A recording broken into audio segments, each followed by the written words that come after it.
পঞ্চায়ত বিভাগটো ভ্ৰষ্টাচাৰৰ শীৰ্ষত আমি গামছা পিন্ধাব লগা আছিল। খিলঞ্জীয়া সংখ্যালঘু ৰাইজৰ অঞ্চলত যিখিনি ডেভেলপ হৈছে এই যোৱা 5 বছৰত হৈছে। বিনন্দ শইকীয়াৰ দিনত যিমানখিনি কাম হৈছে আজিৰ তাৰিখত সেইখিনি ৰিভিউ কৰি এই বৰ্তমানৰ বিধায়কজনে বাহবা লৈ আছে। কংগ্ৰেছ চৰকাৰে হিতাধিকাৰী আঁচনি বিশ্বাস কৰে নে নকৰে? আপোনালোক আহিলে বন্ধ কৰি দিব নেকি? আমি কৰ্মমুখী আঁচনিত বিশ্বাস কৰোঁ। দিলীপ শইকীয়া ডাঙৰীয়া আৰু বিধায়ক মহোদয় অলপ ভাঙি পেলাইছে। কিয় ভাঙিলে? কিয় শুদ্ধ হৈ ভাঙিলে? সেইটো সোধক এবাৰ। তেওঁলোকৰ তাত এনেকুৱা কি মুদ্দা আছে কংগ্ৰেছৰ তাত যে তেওঁলোকক আমি ভোট দিব যাম? মই এটা কথা সুধিছোঁ, তেওঁলোকে কি ভিত্তিত তেওঁলোকে যে তাতে বহি আছে আজি, তেওঁলোকে আচলতে লাজ পাব লাগে মোৰ হিচাপত। তেওঁলোকৰ সমূহত বিনন্দ কুমাৰ শইকীয়া কিমান ডাঙৰ প্ৰত্যাহ্বান হ'ব পাৰে সেই কথাটো তেওঁলোকে নিজেই প্ৰকাশ কৰিছে। 1 টকা নোহোৱাকৈ চাকৰি পাইছে, তেওঁলোকে হিয়া উজাৰি আশীৰ্বাদ দিছে চৰকাৰখনক আৰু তেওঁলোকে তাক লৈ বিতৰ্ক কৰিছে, তেওঁলোকে অভিশাপ দিব। সন্মুখত নিৰ্বাচন আছে, নিৰ্বাচনৰ প্ৰাকখনত আমি প্ৰতিটো সমষ্টিলৈকে গৈছিলোঁ আৰু নিৰ্বাচনী বুজ লোৱাৰ চেষ্টা চলাইছিলোঁ। আজিও আমি আহি উপস্থিত হৈছোঁ এটা গুৰুত্বপূৰ্ণ সমষ্টিত, সেয়া হৈছে চিপাঝাৰ সমষ্টি। চিপাঝাৰ সমষ্টি ৰাজ্যৰ ৰাজনীতিত চৰ্চিত এটা সমষ্টি। চিপাঝাৰ সমষ্টিত কি ধৰণে নিৰ্বাচনী বতাহ বলিছে তাকে জানিবলৈ আমি চিপাঝাৰবাসীৰ মাজত আজি উপস্থিত আছোঁ। ইতিমধ্যে চিপাঝাৰ সমষ্টিত বিৰোধীৰ ফালৰ পৰা কংগ্ৰেছৰ প্ৰাৰ্থীৰ নাম ঘোষণা কৰিছে। বিনন্দ শইকীয়া হ'ব বিৰোধীৰ প্ৰাৰ্থী, অৰ্থাৎ কংগ্ৰেছৰ প্ৰাৰ্থী। সমান্তৰালভাৱে এই সমষ্টিটো যিহেতু বিজেপিৰ দখলত আছে, ডক্টৰ পৰমানন্দ ৰাজবংশী এই সমষ্টিটোৰ বিধায়ক। এইবাৰো ডক্টৰ পৰমানন্দ ৰাজবংশীয়ে বিজেপিৰ প্ৰাৰ্থী হ'ব নে অন্য প্ৰাৰ্থী হ'ব তাক লৈ সংবাদ মাধ্যমত চৰ্চা চলি আছিল। কিন্তু তাৰ মাজতে আজি আমি সমষ্টিবাসীৰ পৰা বা বিজেপি কৰ্মীসকলৰ পৰাও জানিবলৈ চেষ্টা কৰিম বিগত সময়ছোৱাত ডক্টৰ পৰমানন্দ ৰাজবংশীৰ কাম কাজ, চিপাঝাৰ সমষ্টিৰ বিগত 5 বছৰে কি কাম হ'ল, উন্নয়নৰ কি ধৰণে হ'ল, সাধাৰণ ভোটাৰ ৰাইজ কিমান দূৰ সন্তুষ্ট হৈছে, চিপাঝাৰৰ মূল সমস্যাসমূহ সমাধান হ'ল নে নহ'ল, আৰু যদি বিৰোধী শক্তিশালী কিমান শক্তিশালী, কি ধৰণে আগবাঢ়িব বিচাৰিছে চিপাঝাৰবাসীৰ মাজলৈ।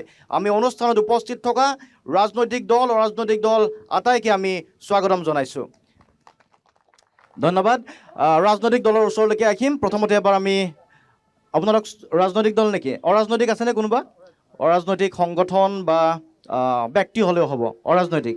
আচ্ছা, ঠিক আছে। অৰাজনৈতিক ব্যক্তিৰ মতামত ল'ব বিচাৰিছোঁ। পৰিচয়টো আপোনাৰ নাম? মোৰ নাম শ্ৰী সত্যজিৎ বৈশ্য। আপুনি কি কৰে বৈশ্য ডাঙৰীয়া? মই দৰঙৰ ঐতিহাসিক খতৰা সত্ৰৰ মোৰ কালচাৰেল দায়িত্বত আছোঁ। হয়, আৰু মই এগৰাকী খেতিয়ক, লগতে সাংস্কৃতিক দিশৰ লগতো জড়িত হৈ আছে। দৰং বুলি ক'লে এখন সাংস্কৃতিক নগৰী, এটা নাম আছে, সুনাম আছে। ঠিক আছে, আমি কথা পাতিম সমষ্টিটোৰ কাম কাজক লৈ কিমান দূৰ সন্তুষ্ট, বিধায়কৰ কাম কাজক লৈ। হয়, আমি যদি গছৰ ওপৰত থিয় হৈ চাওঁ চিপাঝাৰ সমষ্টিৰ সম্পৰ্কত, বৰ্তমানৰ বিধায়ক বা বৰ্তমানৰ চৰকাৰখনক আমি ধন্যবাদ দিব লাগিব। পূৰ্বৰ তুলনাত মানে 100% ইয়াত কাম হোৱা বুলি আমি ক'ব বিচাৰোঁ। তাৰে যদি আপোনালোকে আমাক সোধে, আমি কেইটামান বিশেষ কাম ক'ব খোজোঁ।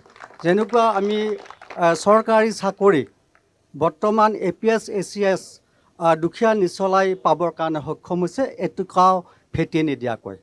আমাৰ ঐতিহ্যমণ্ডিত গৰুখুটি, য'ত অসমীয়া মানুহে শংকাত ভোগে, ওচৰ চুবুৰীয়া ৰাইজ আমাৰ মুছলমান খিলঞ্জীয়া ব্যক্তি, তেখেতসকলে খেতি আনিব নোৱাৰে, তাৰ মাহ সৰিয়হ গৰুৰে খুৱাই মিয়া মানুহসকলে বৰ্তমান পৰ্যটকৰ থলী হিচাপে পৰিগণিত হৈছে। এইটো আমাৰ চিপাঝাৰবাসীৰ কাৰণে এক গৌৰৱৰ থলী। আমি নিৰপেক্ষতাভাৱে ক'ব লাগিলে এইবিলাক কথা ক'ব লাগিব। গতিকে আপোনালোক সন্তুষ্ট?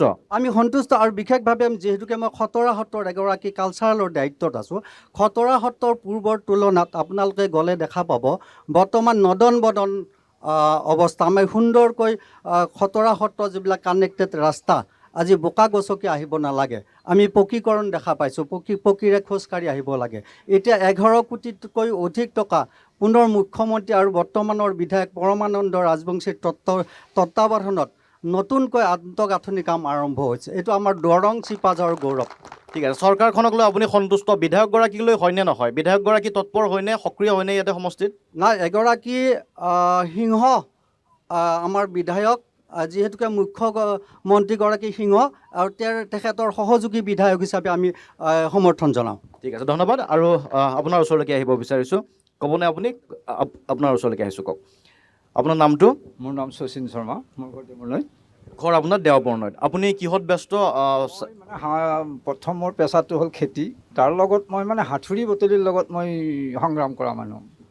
গতিকে আমাৰ আজি চিপাঝাৰৰ ৰণদংকাৰ বস্তুটো মই চাবহে আহিছোঁ, মই কোনো মানে বক্তৃতা ৰাখিম বুলি অহা নাছিলোঁ। আচ্ছা, আপুনি খেতিয়ক হিচাপে আপুনি কি অনুভৱ কৰে? পূৰ্বৰ তুলনাত উৎপাদন বৃদ্ধি হৈছে। আপুনি কি খেতি কৰে? ধান খেতি কৰে? ধান খেতি কৰোঁ। ধানৰ মূল্য পাইছে? উচিত মূল্য পায়? বিক্ৰী কৰে নে নকৰে? এইটোতো আমাৰ আচলতে দৰঙৰ যিখন ধানৰ বজাৰ, এইটো একেবাৰে কৃষকৰ মূৰত মাধমাৰ সদা বজাৰ দিছে এইবাৰ চৰকাৰে। বজাৰ বেয়া? বজাৰ বেয়া। চৰকাৰে যিটো ৰেট নিৰ্ধাৰণ কৰিছিল, কিন্তু আমাৰ খেতিয়কখিনিয়ে বেচিব লগা হ'ল আজিৰ তাৰিখতো 700 টকাত। কিয় তেনেকুৱা হ'ল? এইটো এতিয়া আমাৰ যিটো বিভাগ, ছাপ্লাই বিভাগে যিটো ধান কণ্ট্ৰল কৰাৰ যিটো মানে হেৰি আছিলে, সেই বিভাগতে কিবা ডুপ্লিকেট এটা সোমাই গৈছে। সেইকাৰণে উচিত মূল্যটো কৃষকক দিব পৰা নাই। গতিকে কৃষকখিনিৰ আজিৰ তাৰিখত যিখিনি ব্যয় কৰে খেতিৰ নামত, সেই ব্যয় কৰা মূলধনখিনিয়ে আজিৰ তাৰিখত তেওঁলোকে অকণমান ধান বেচিলে নাপায়। গতিকে কৃষকত দুৰ্ভোগ হৈছে নেকি ইয়াতে? কৃষকৰ অত্যন্ত দুৰ্ভোগ চিপাঝাৰত। আৰু আমাৰ জলসিঞ্চনৰ ব্যৱস্থা আছেনে? জলসিঞ্চনটো একেবাৰে জিৰ'। কৃষকে সময়ত পানী নাপায়। গতিকে উন্নয়ন ভিতৰে হৈছে নেকি? কৃষকৰ এনেকুৱা এটা অৱস্থা হৈছে নেকি? বিজেপিৰ ওচৰলৈকেও যাম, আমি উত্তৰ বিচাৰিম। ক'ব।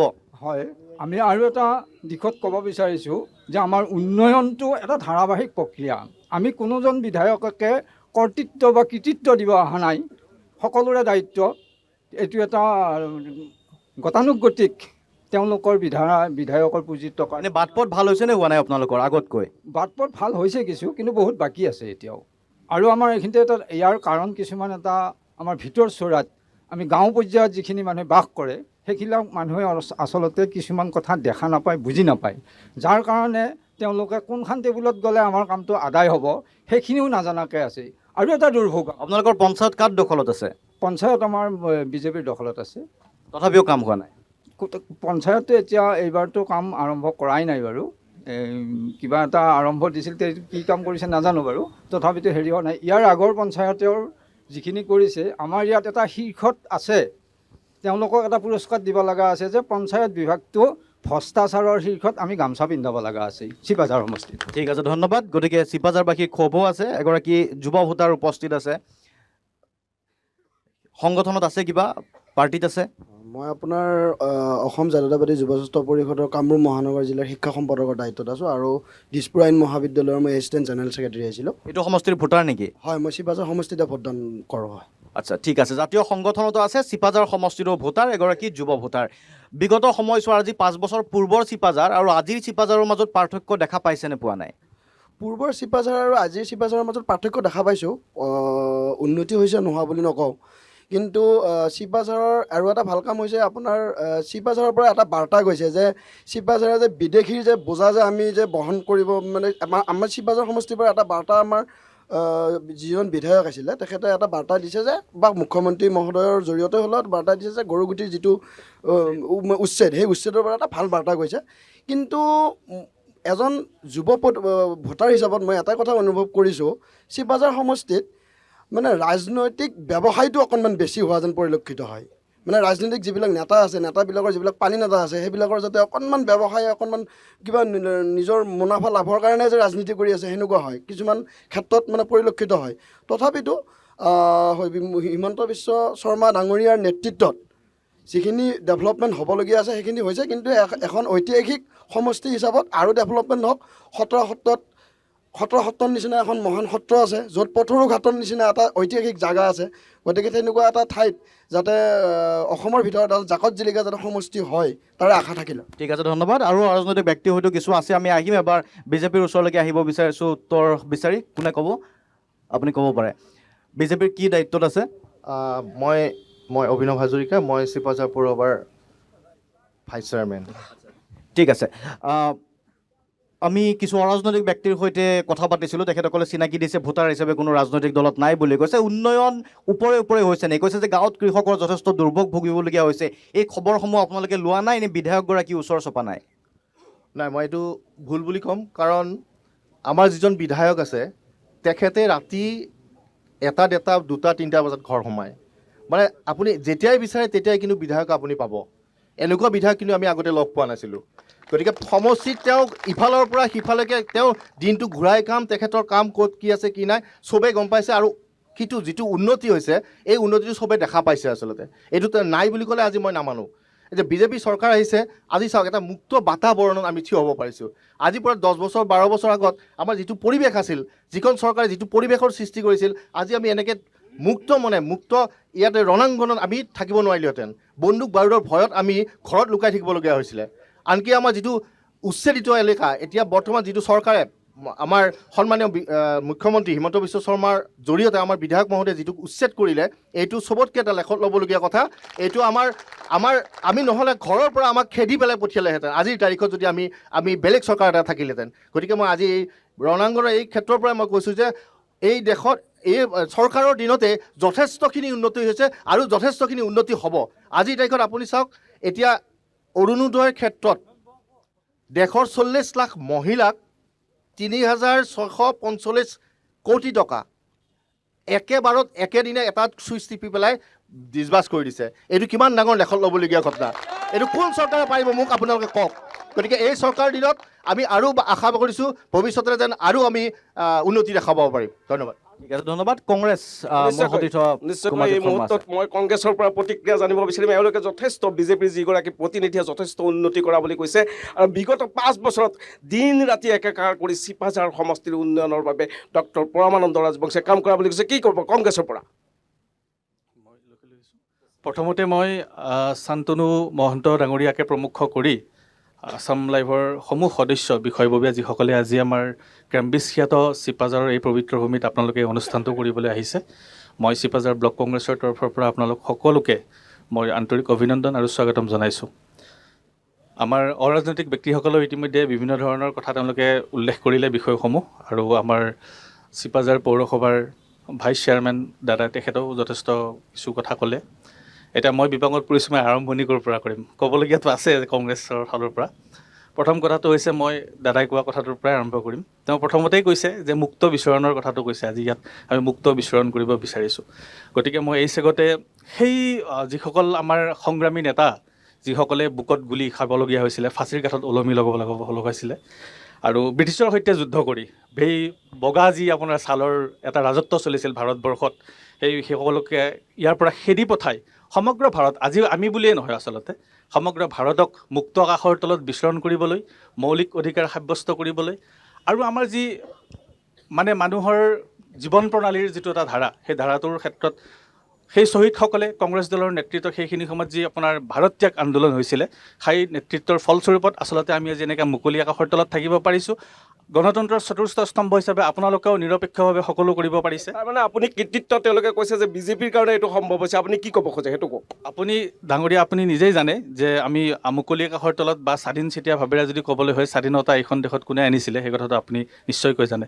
দাদাই কৈছে উন্নয়নৰ কথাটো, তেওঁলোকেও কৈছে উন্নয়নৰ কথাটো। উন্নয়নটো ইতিমধ্যে আমাৰ জ্যেষ্ঠ ব্যক্তি এজনে কৈছে গতানুগতিক প্ৰক্ৰিয়া। গতিকে গতানুগতিক প্ৰক্ৰিয়াৰে গোটেই উন্নয়নখিনি হৈছে, কিন্তু সবতকৈ ডাঙৰ কথাটো হৈছে জনপ্ৰতিনিধিজনৰ স্বচ্ছতাৰ ওপৰত প্ৰশ্ন আহি পৰিছে। ইতিমধ্যে আপোনালোকে শুনিছে, ইয়াৰ পূৰ্বতো বহু আমাৰ নিউজ ভাইৰেলো হোৱা আমি দেখিবলৈ পাইছোঁ, আৰু আচলতে সেইবোৰ আমি কৰা নাই, নিশ্চয় সাধাৰণ জনতাৰ ফালৰ পৰাই সেনেকুৱা হৈছে। দুৰ্নীতি কিমান হৈছে, কেনেকুৱা ধৰণৰ গোটেই বিষয়টো, কোন কোন ক্ষেত্ৰত দুৰ্নীতি হৈছে বিজেপিৰ দিনত এই চিপাঝাৰ সমষ্টিত কোন কোন ক্ষেত্ৰত দুৰ্নীতি হৈছে? দুৰ্নীতিৰ কথা ক'বলৈ গ'লে আমাৰ আজি সকলোতেই চৰ্চা হৈছে যে এইটো এটা কমিশ্যন ৰাজৰ এখন বজাৰ এখন বহিছে বুলি সকলোৱে চৰ্চা। শান্তনু মহন্ত, এই মুহূৰ্তত বিশাল অভিযোগ যে পৰমানন্দ ৰাজবংশীৰ আমোলত কমিশ্যন ৰাজ চলিছে চিপাঝাৰ, অভিযোগ উত্থাপন কৰিছে, আৰু কংগ্ৰেছে কৈছে যে আমাৰ ভাৱমূৰ্তি নিকা, কিন্তু আপোনালোকৰ বিধায়কগৰাকী কমিশ্যনত লিপ্ত হৈ আছে। কিমান দূৰ সঁচাই অভিযোগ? এইটো ভিত্তিহীন কথা, এইবিলাক তেওঁলোকে এইটো মনে সজা কথা। কোনো কমিশ্যন ৰাজ চলা নাই। একমাত্ৰ যি উন্নয়ন হৈছে, মই এই দৰং জিলা সংখ্যালঘু মৰ্চাৰ সভাপতি হিচাপে কৈছোঁ, মই দৰং জিলা সমষ্টি দৰং জিলা গোটাই ঘূৰি আছোঁ। তাৰ চিপাঝাৰ সমষ্টিৰ কথাটো ক'ব গৈছোঁ। চিপাঝাৰ সমষ্টিত সংখ্যালঘু ৰাইজ, খিলঞ্জীয়া সংখ্যালঘু ৰাইজৰ অঞ্চলত যিখিনি ডেভেলপ হৈছে এই যোৱা 5 বছৰত হৈছে, একমাত্ৰ পৰমানন্দ ৰাজবংশীৰ কাৰ্যকালত হৈছে। তেওঁলোকে ইয়াতে সংখ্যালঘুৱে কি চিপাঝাৰত বিজেপিক ভোট দিব নেকি? 100% ভোট দিব। তেওঁলোকক প্ৰত্যাহ্বান জনাইছোঁ কংগ্ৰেছক, তেওঁলোকে এটা উদাহৰণ দিয়ক চিপাঝাৰ সমষ্টিত আজি মুক্তভাৱে খিলঞ্জীয়া মুছলমান অঞ্চলত কংগ্ৰেছৰ কাৰ্যকালত তেওঁলোক যিজনে কেণ্ডিডেট এইবিলাক টিকেট ঘোষণা কৰিছে, তেওঁলোকৰ টিকেট পাইছে, বিনন্দ শইকীয়া, তেওঁৰ কাৰ্যকালত 15 বছৰ তেওঁ কাৰ্যকাল এই শিৱাজাৰ সমষ্টিত দিছে। 15 বছৰ কাৰ্যকালৰ খিলঞ্জীয়া মুছলমান ৰাইজৰ অঞ্চলত কি কাম কৰিছে এটা উদাহৰণ দেখক তেওঁলোকে। তেওঁলোকৰ যদি দম আছে, কংগ্ৰেছৰ দম আছে, এটা উদাহৰণ দি দেখক। যিখিনি সংখ্যালঘু অঞ্চলৰ উন্নয়ন হৈছে, যিখিনি ডেভেলপ হৈছে, যিখিনি দুখীয়া ৰাইজে যিখিনি সা সুবিধা পাইছে, একমাত্ৰ এই যোৱা 5 বছৰ পৰম্পৰা ৰাজবংশীৰ কাৰ্যকালত পাইছে।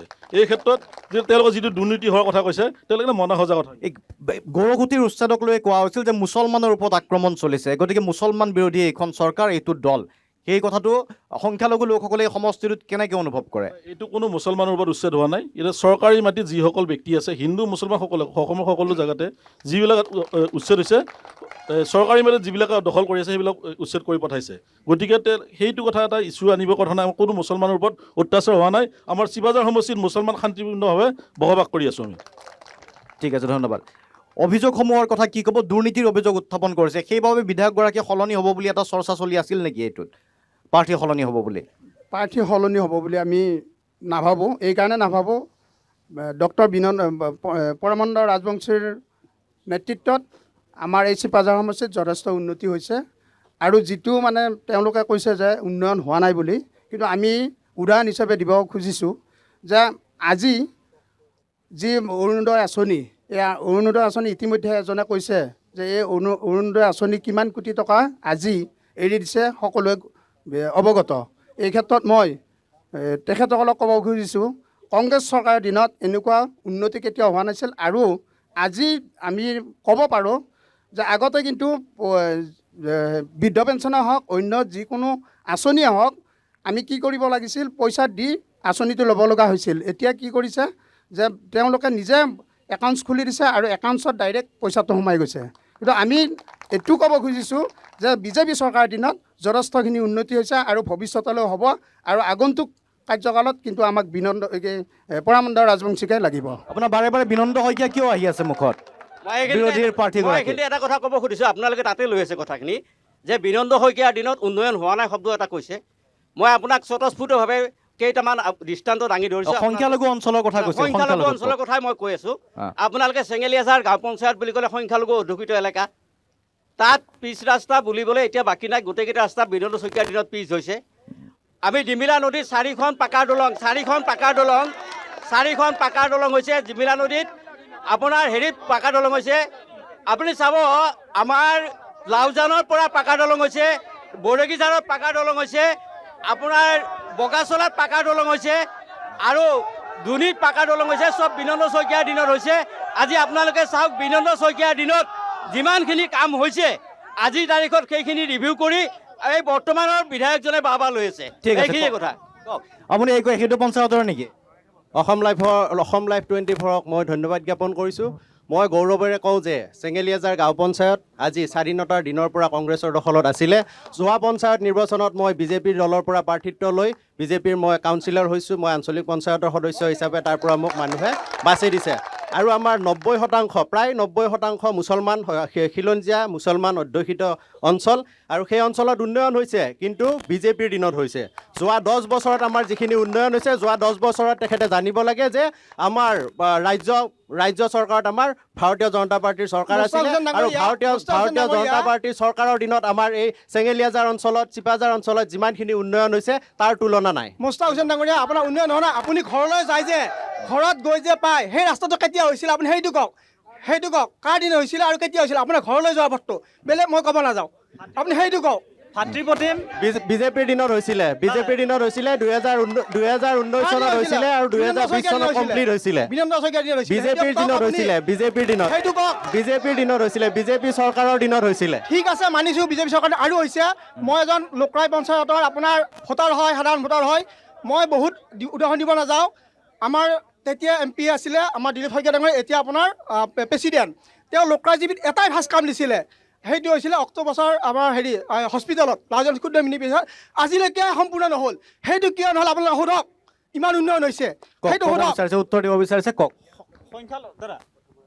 মই প্ৰথমে নমস্কাৰ জনাইছোঁ। সংখ্যালঘু মৰ্চাৰ সন্মানীয় ব্যক্তিগৰাকীক ধন্যবাদ জনাইছোঁ। তেখেতে যিখিনি কথা উপস্থাপন কৰিছে, মই তেখেতক ক'ব বিচাৰিছোঁ, আপুনি আজি যিকেইখন দলঙেৰে বা যিকেইটা পথেৰে আপুনি ভাৰতীয় জনতা পাৰ্টীৰ প্ৰচাৰ কৰি ফুৰিছে, এই আটাইকেইটি পথ, আটাইকেইখন দলং বিনন্দ কুমাৰ শইকীয়াদেৱে তেখেতৰ কাৰ্যকালত কৰা আছিলে। আৰু দুৰ্ভাগ্যজনকভাৱে মই মুস্তাক হুছেইন ডাঙৰীয়াক এটা কথা ক'ব বিচাৰিছোঁ। এই কথাটোকে ক'ব গৈছোঁ। আপোনালোকে ধৈৰ্য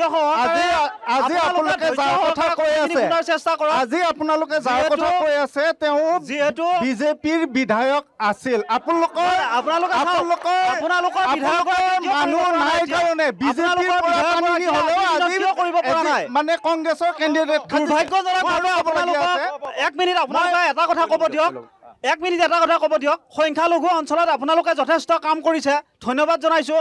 মোৰ ব্যক্তিগত ফেচবুক পেজত মোৰ নিকটৱৰ্তী এগৰাকী দুৰ্ভগীয়া মহিলা আপোনালোকে দেখা পাইছে, শ্বাহজাহান বেগম। তেখেতে ভৰিৰে খোজকাঢ়িব নোৱাৰে, আঁঠু কাঢ়ি ফুৰে।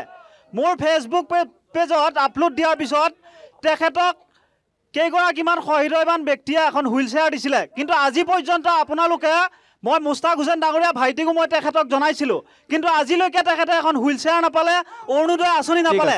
গতিকে আপোনালোকৰ সংখ্যালঘু হ'ব, ঠিক আছে। মই চিপাঝাৰৰ আটাইতকৈ স্পৰ্শকাতৰ এৰিয়াৰ পৰা আহিছোঁ, গৰুখুটিৰ পৰা। মই গৰুখুটিত থাকোঁ। গৰুখুটিত মোৰ যৌৱন কালত আমি গড়খাই খান্দি পেলাই লুকাই থাকিবলগীয়া পৰিৱেশ এটা হৈছিলে মিয়াৰ উৎপাতত। আজিৰ দিনটোত যিটো ঠাইত 1983 চনত 14 ফেব্ৰুৱাৰীত ইন্দিৰা গান্ধী আহি তাত হাজাৰ হাজাৰ মিয়াক সংস্থাপন দিছিল, আজি সেই ঠাইত বিজেপি গভৰ্ণমেণ্টে, মাননীয় মুখ্যমন্ত্ৰী হিমন্ত বিশ্ব শৰ্মাই তাক আমাৰ থলুৱা লোকসকলক তাত কৃষি প্ৰকল্প কৰি তাত জীৱিকাৰ উপায় দিছে, আৰু থলপুৰ ধাম আটক ধুনীয়াকৈ নিৰ্মাণ কৰি তাত পথৰ সুবিধা কৰি আজি অসমীয়াৰ এটি প্ৰাণৰ অনুষ্ঠান থলপুৰ শিৱধামক তাত প্ৰতিষ্ঠা কৰিছে। আৰু এটা কথা কওঁ, মই যিহেতু গৰুখুটিত থাকোঁ, চিপাঝাৰৰ এটা সৌভাগ্য, আমি এই বিজেপিৰ দিনত চিপাঝাৰ সমষ্টি ব্ৰহ্মপুত্ৰৰ দলঙেৰে আমি সংযুক্ত হ'লোঁ। এইটো আমাৰ কাৰণে বিৰাট ডাঙৰ কথা। আমি মাত্ৰ 10 কিলোমিটাৰতে আমি গুৱাহাটী পাব পাৰোঁ। গতিকে সেই প্ৰসংগৰে আপোনালোকে ভোট পাব বুলি আশা কৰিছে, কওক। গৰুখুটিৰ উচ্ছেদিতসকলৰ নাগৰিকত্ব কি কাৰণত পৰীক্ষা কৰা নহ'ল, সেই কথাটো মই ভাৰতীয় জনতা পাৰ্টীৰ বিষয়ে সুধিব বিচাৰিছোঁ। উচ্ছেদৰ গৰুখুটি প্ৰকল্পৰ পিছত যি উচ্ছেদ কৰা হৈছিল, সেই উচ্ছেদত যিসকল উচ্ছেদিত আছিল সেইসকলৰ নাগৰিকত্ব NRCৰ আধাৰত কিহৰ কাৰণে তেওঁলোকৰ নাগৰিকত্ব পৰীক্ষা কৰা নহ'ল, কিহৰ কাৰণে তেওঁলোকক চিপাঝাৰৰ পৰা আনি দলগাঁৱত সংস্থাপন কৰা হ'ল। NRCখন, যিখন NRC প্ৰয়াত তৰুণ গগৈ ডাঙৰীয়াই উচ্চতম ন্যায়ালয়ৰ তত্বাৱধানত, উচ্চতম ন্যায়ালয়ৰ দেশৰেখত আচলতে তৈয়াৰ কৰিছিল, সেই NRCখন বিজেপি চৰকাৰে এই 10 বছৰত কিয় কবৰলৈ লৈ গ'ল, এইটো বিজেপি চৰকাৰে উত্তৰ দিব লাগে। আৰু লগতে আপোনালোকক জনাব বিচাৰিছোঁ, চিপাঝাৰত 70 বছৰত 2খন ৱাইন শ্বপ আছিল। চিপাঝাৰত 70 বছৰত 2খন ৱাইন শ্বপ আছিল। চিপাঝাৰৰ কথা কৈ আছোঁ, কিন্তু বিগত 5 বছৰত ৱাইন শ্বপৰ সংখ্যা, মদৰ দোকানৰ সংখ্যা 13-14খনলৈকে বৃদ্ধি পাইছে চিপাঝাৰত। ইয়াৰ পৰা 1 কিলোমিটাৰ আঁতৰত চিপাঝাৰ মণ্ডল বিজেপিৰ কাৰ্যালয় আছে। চিপাঝাৰ মণ্ডল বিজেপিৰ কাৰ্যালয়ৰ 200 মিটাৰ নিলগত ৱাইন শ্বপ আছে। ইয়াৰ পৰা আপোনাৰ 500 মিটাৰ আগত ৱাইন শ্বপ আছে। আমি চিপাঝাৰক লৈ গৌৰৱ অনুভৱ কৰোঁ। চিপাঝাৰ শিক্ষা সাহিত্যৰে ভৰপূৰ ঠাই এখন বুলি আমি গৌৰৱ কৰোঁ, কিন্তু চিপাঝাৰত ইয়াত বিভিন্ন কেইখন শিক্ষানুষ্ঠান আছে, নামী দামী আমাৰ শিক্ষানুষ্ঠান আছে, যিবিলাক শিক্ষানুষ্ঠানক লৈ আমি গৌৰৱ কৰোঁ। কিন্তু চিপাঝাৰত যি ধৰণে মদৰ দোকানৰ সংখ্যা বৃদ্ধি পাইছে, আমাৰ উঠি অহা প্ৰজন্ম, আমাৰ ভৱিষ্যত প্ৰজন্মক লৈ আমি চিন্তিত হৈছোঁ। ঠিক আছে, উত্তৰ বিচাৰিম আমি। প্ৰথম কথা, গৰুখুটি প্ৰকল্পৰ কথা কোৱা হৈছিল, যিসকল ব্যক্তিক উচ্ছেদ কৰা হ'ল, কংগ্ৰেছৰ অভিযুক্ত হৈছে, তেওঁলোকৰ নাগৰিকত্ব পৰীক্ষা কৰা কিয় নহ'ল? আপোনালোকে সেইসকলক বিদেশী বুলি ভাবিছে, কৈছে যে মিয়াৰ উৎপাত আছিল। এই কথাটোতো স্পষ্ট যে হয়তো তাত কিবা এটা এনেকুৱা ঘটিছিল য'ত এটা সন্ত্ৰাসৰ পৰিৱেশটো আছিল, কিন্তু নাগৰিক যদি হয় সেইসকলক উচ্ছেদ কৰি এটা অন্য সমষ্টিলৈ প্ৰেৰণ কৰা হ'ল। ইয়াত সন্দেহ কংগ্ৰেছে কৰিছে। প্ৰথম কথা, গৰুখুটি প্ৰকল্পৰ কথা কোৱা হৈছিল, যিসকল ব্যক্তিক উচ্ছেদ কৰা হ'ল, কংগ্ৰেছৰ অভিযুক্ত হৈছে, তেওঁলোকৰ নাগৰিকত্ব পৰীক্ষা কৰা কিয় নহ'ল? আপোনালোকে সেইসকলক বিদেশী বুলি ভাবিছে, কৈছে যে মিয়াৰ উৎপাত আছিল। এই কথাটোতো স্পষ্ট যে হয়তো তাত কিবা এটা এনেকুৱা ঘটিছিল য'ত এটা সন্ত্ৰাসৰ পৰিৱেশটো আছিল, কিন্তু নাগৰিক যদি হয় সেইসকলক উচ্ছেদ কৰি এটা অন্য সমষ্টিলৈ প্ৰেৰণ কৰা হ'ল। ইয়াত সন্দেহ কংগ্ৰেছে কৰিছে। কংগ্ৰেছৰ ফালৰ পৰা অভিযোগ আনিছে, সেইটো ক্ষেত্ৰত মই ক'ব খুজিছোঁ, তেওঁলোকে এটা বস্তু ক্লিয়াৰ হোৱা উচিত, অবৈধ বাংলাদেশী আৰু অবৈধ বেদখলকাৰী এই দুটা পাৰ্থক্য, সেইটোতো আচলতে তেওঁলোকে বুজি লোৱা উচিত। যিখিনি মানুহে অবৈধভাৱে চৰকাৰী মাটিত বসবাস কৰি আছে তেওঁলোকক উচ্ছেদ কৰিছে। তেওঁলোকক উচ্ছেদ কৰিছে মানে এইটো নহয় যে তেওঁলোক অবৈধ বাংলাদেশী। অবৈধ বাংলাদেশী কি আৰু অবৈধ বেদখলকাৰী কি এইটো পাৰ্থক্য আচলতে তেওঁলোকে বুজি ল'ব লাগে। দ্বিতীয়তে মই এটা কথা ক'ব খুজিছোঁ, 1985 চনৰ পৰা মই আপোনাক ক'ব খুজিছোঁ, চিপাঝাৰত 20 বছৰ এজিপিত আছিলে, তাৰ পিছৰ 15 বছৰ 10 বছৰ বিনন্দ শইকীয়া কংগ্ৰেছত আছিলে আৰু 5 বছৰ বিজেপিত আছিলে। তাৰপিছত এতিয়া 5 বছৰ পৰমানন্দ ৰাজবংশী চলি আছে। এই মোটামুটি এই গোটেই সময়খিনিত বিভিন্ন ধৰণৰ কাম হৈছে আৰু বিভিন্ন ধৰণৰ কাম কৰিবলগীয়া আছে। কিন্তু মই এটা কথা ক'ব খুজিছোঁ, এই বিগত 5 বছৰত চিপাঝাৰ সমষ্টিটো এটা উন্নত সমষ্টিলৈকে পৰিগণিত হৈছে। তাৰ প্ৰমাণ হিচাপে মই আপোনাক দিব খুজিছোঁ, আমি চিপাঝাৰখন এটা সমজিলালৈ আমি উন্নত হৈছোঁ। প্ৰথম কথা, যোৱা পঞ্চায়ত নিৰ্বাচনত ইয়াৰ আগৰ কালত পঞ্চায়তৰ ইলেকশ্যনৰ পিছত গোটেই কাউণ্টিঙৰ কাৰণে আমি গোটেইবিলাক সদৰলৈ যাব লগা হয়, এখন হাৰাশাস্তি। আজি এই গোটেইখিনি কাম ইয়াতে হৈছে। আজি আপোনাৰ ৰেচন কাৰ্ডৰ কামখিনি ইয়াতে হৈছে, মাটি বাৰী কামবিলাক ইয়াতে হৈছে, দুখীয়া ৰাইজৰ বহুত সুবিধা হৈছে। গতিকে সমজিল্লাটো এটা সাংঘাতিক ধৰণৰ এটা আমাৰ চিপাঝাৰৰ কাৰণে এটা সম্পদ হিচাপে আমি পাইছোঁ। এই 5 বছৰত আমি চিপাঝাৰৰ একেবাৰে নিকট, ইয়াৰ পৰা মাত্ৰ 7-8 কিলোমিটাৰ গ'লে আমি এখন মেডিকেল কলেজ, নাৰ্ছিং কলেজ ইতিমধ্যে আমি পালোঁ। আমি গুৱাহাটী সংযোগী কৰোৱাত আমি এখন দলং পালোঁ। এই দলং পোৱাই নহয়, সেই দলঙলৈ যাবৰ কাৰণে ডুমুনচিকিৰ পৰা নেশ্যনেল হাইৱেৰ পৰা তালৈকে আমি অসমমালা ইতিমধ্যে পাইছোঁ। বুঢ়াৰ পৰা আন্ধেৰিঘাটলৈকে আমি অসমমালা পাইছোঁ। বিজেপি চৰকাৰৰ এই বিগত কালছোৱাত আমি প্ৰথমতে এটা অসমমালা পাইছোঁ আমাৰ চিপাঝাৰৰ পৰা টংলালৈকে, আৰু পিছৰ কাৰ্যকালত এতিয়া আমি দুটা অসমমালা ইতিমধ্যে আমি পাইছোঁ। এই প্ৰজেক্টসমূহ প্ৰকল্পৰ ক্ষেত্ৰত বিধায়কগৰাকীৰ ভূমিকা তৎপৰতা আছিল নে চৰকাৰৰ পৰা আহিছে? একদম সাংঘাতিক ধৰণৰ তৎপৰতা আছে। বিধায়কে আমাক ইয়াতে এখন মেডিকেল কলেজ লাগে, তাক প্ৰেছাৰ দিবৰ কাৰণে চিপাঝাৰত 5,000 মানুহৰ তেওঁ স্বাক্ষৰ লৈছিলে, যিকোনো প্ৰকাৰে আমাক এখন লাগিবই। গতিকে তেওঁৰ তৎপৰতা যথেষ্ট আছে, আৰু তেওঁৰ তৎপৰতাতে হিমন্ত বিশ্ব শৰ্মা ডাঙৰীয়া গড়সুতিলৈ আহিছিলে হেলিকপ্টাৰত বাৰিষা, আৰু তাৰ পৰিণতিত আমি গোটেইখিনি কথা পাইছোঁ। ঠিক আছে, মই আহিম। কিছু মহিলাৰ ওচৰলৈকে আহিব বিচাৰিছোঁ। যদি কংগ্ৰেছৰ মহিলা আছে ক'ব পাৰে। কি খবৰ? ভালে আছে? আজি কিবা এটা সোমাইছে নেকি? এতিয়ালৈ বৰ্তমান গম পোৱা নাই। মেছেজ অহা নাই? আহিবনে? কালি চাম বাৰু। কিমান দিব বুলি কৈছে? 9,000। কোনে দিছে এইটো? আপোনালোকৰ MLA কোন? বিধায়কগৰাকীয়ে আপোনাৰ ওচৰলৈকে আহিব বিচাৰিছোঁ। কওক, অন্য মহিলা কোনে ক'ব? বাইদেউ ক'ব নেকি? কওক, মহিলাসকল, আজি মহিলাসকলৰ একাউণ্টত ধন সোমাইছে। প্ৰথমতে উদ্যমিতা আঁচনিত 10,000কৈ আৰু এতিয়া 9,000কৈ। কি কৰিব টকাখিনিৰে? প্ৰথমতে মই এই চেনেলক শুভেচ্ছা জনাইছোঁ। মোৰ নাম শ্ৰী গীতুমণি নাথ। মহিলাসকলে কি কৰিব? মহিলাসকলে কি কৰিব নোৱাৰে। মহিলাসকলে নিজৰ আত্মনিৰ্ভৰ হ'বৰ কাৰণে মুখ্যমন্ত্ৰী মহোদয়ে এই প্ৰথমতে উদ্যমিতা আঁচনি 10,000 টকা দিছিলে, আজি 9,000 টকা দিছে। আমাৰ মহিলাসকল কি হয়নে নহয়? গতিকে মহিলাসকল আগৰ দিনত আমি এনেকুৱা কোনো মহিলাসকলে ধন আমাৰ নিজে চলিবৰ কাৰণে কোনো 1 টকা আমি পোৱা নাছিলোঁ। আজি আমি এই চৰকাৰখনে আমাক দিছে। গতিকে আমি মুখ্যমন্ত্ৰী মহোদয়ক ধন্যবাদ জ্ঞাপন কৰিছোঁ। আমাৰ বিধায়ক ডক্টৰ পৰমা ৰাজবংশীক আমি ধন্যবাদ জ্ঞাপন কৰিছোঁ। সমগ্ৰ অসমৰ ভিতৰত আমাক অৰুণোদয়, আমাক চিপাঝাৰ সমষ্টিত সকলোতকৈ বেছিকৈ তেওঁ টানি আজুৰি আনিবলৈ সমৰ্থ হৈছে। এই উদ্যমিতা আঁচনিটো আচলতে কি কাৰণে দিয়া হৈছে আপোনালোকক? উদ্যমিতা আঁচনিটো প্ৰতিগৰাকী মহিলাক সবল হ'বলৈ, এই পইচাৰে প্ৰতিগৰাকী মহিলা আত্মনিৰ্ভৰশীল হ'বলৈ। কেনেকৈ আত্মনিৰ্ভৰশীল হ'ব এতিয়া 10,000 টকাৰে?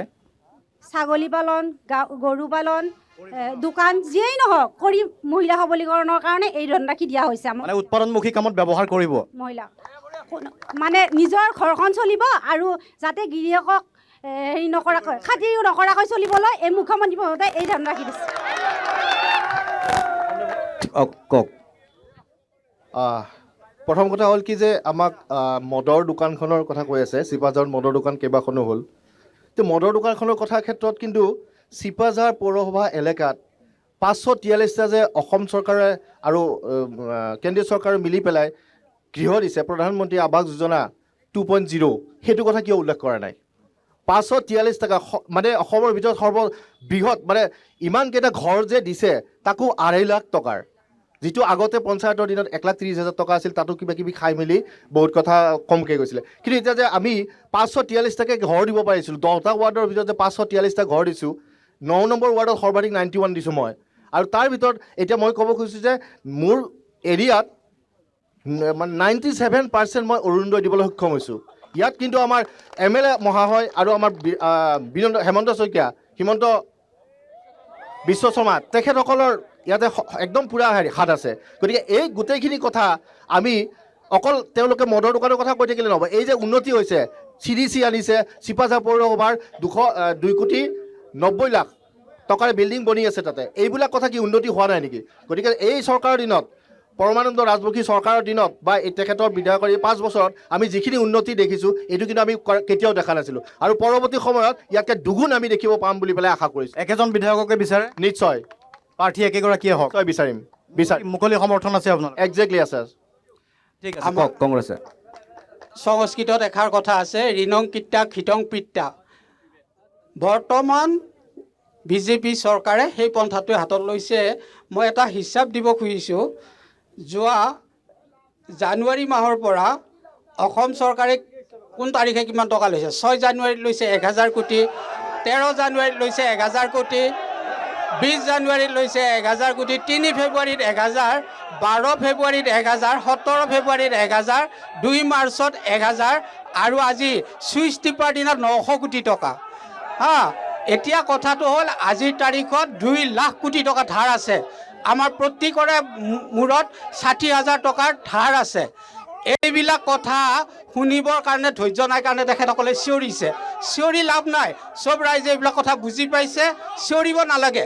আজি এই যিখন ফিল্ডত আমি থিয় হৈছোঁ, ইয়াত কৰৰ বোজাৰ কাৰণে বজাৰ বন্ধ হৈ গৈছে। মিউনিচিপেলিটিয়ে কৰ জাপি দিব খোজাৰ কাৰণে ইয়াত ঐতিহ্যমণ্ডিত এখন বজাৰ আছিল, সেইখন বন্ধ হ'বলগীয়া কংগ্ৰেছ চৰকাৰে হিতাধিকাৰী আঁচনি বিশ্বাস কৰে নে নকৰে? আপোনালোক আহিলে বন্ধ কৰি দিব নেকি? আমি কৰ্মমুখী আঁচনিত বিশ্বাস কৰোঁ, যাৰ কাৰণে আমাৰ সূতা দিছিলে। আমি কৰ্মমুখী আঁচনিত বিশ্বাস কৰোঁ। হিমন্ত বিশ্ব শৰ্মাই 10,000 টকা দিম বুলি 2023 চনত ঘোষণা কৰিছিলে। তাৰ কাৰণে গছৰ পুলি ৰোৱা, অমৃত কলহ, বিভিন্ন কামত আমাৰ মহিলাসকলক খটুৱালে। আৰু আজি কিমান বছৰ পিছত দিলে হিচাপ কৰি চালে দেখিব দিনত 13 টকাকৈ তেওঁলোকে পাইছে। ঠিক আছে, ধন্যবাদ। সূতা কম্বল ভাল আছিল নে কেছ টকাটো ভাল হৈছে? কেছ টকাটো ভাল হৈছে। কিয় মানে আমি আগতে সূতা কম্বল লৈছিলোঁ, আমাৰ একো কামত লগা নাছিল। সেইকাৰণে আমাৰ এতিয়া বিজেপি চৰকাৰ আহিছে, আমাৰ বিজেপি চৰকাৰ জিন্দাবাদ। মই এক মিনিট এটা কথা মই ক'ব বিচাৰিছোঁ। এই কিছু সময় আগতে এগৰাকী কংগ্ৰেছৰ এগৰাকী ব্যক্তিয়ে কৈছিলে যে চিপাঝাৰত মদৰ দোকানত লাইচেঞ্চ বৃদ্ধি হোৱা বুলি। এতিয়া তেখেতে যদি কৈছে, হয়তো বেলেগে ক'ৰবাত শুনিছে তেখেতে যে মদৰ দোকান বৃদ্ধি হৈছে। এতিয়া মই তেখেতক এটা কথা ক'ব বিচাৰিছোঁ যে কিবা যদি তেওঁ ক'ব লাগে, তেনেহ'লে অকণমান শিকি বুজি অকণমান আহিব লাগে। এতিয়া শুনি লওক, অকণমান শিকি বুজি আহিব লাগে।